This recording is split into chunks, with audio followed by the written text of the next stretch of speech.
Rīgas domē mēs esam pie Šķirotavas stacijas.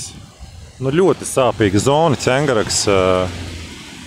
Mums šie koki, visiem, kas dzīvo tālāk Lokomotīvas ielā, tās ir adreses Lokomotīvas 64, 62. Mēs dzīvojam pie dzelzceļa.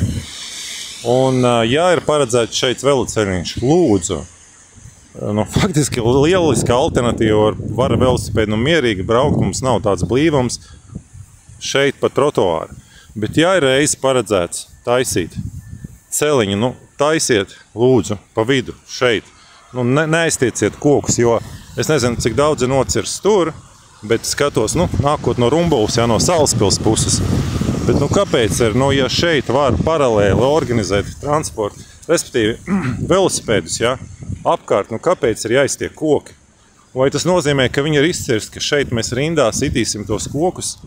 Pie tam, ka pretrokšanas sienu Latvijas dzelzceļš kategoriski ir atteicies būvēt, lai gan tas bija Rīgas trokšņa slāpēšanas plānā agrākos gados. Un jaunu stādījumu joslu arī, neskatoties uz sarunām ar nevalstiskām organizācijām Rīgas doma, jauns stādījums mums neveidos. Vai tiešām veloceliņu vārdā mēs iesim cirst visus šos kokus, kas ir dabiska aizsardzība no putekļiem un no trokšņa, no vibrācijas, tiem māju masīviem, kas tālāk šeit iet no Lokomotīvas 62, 64, 60, 58.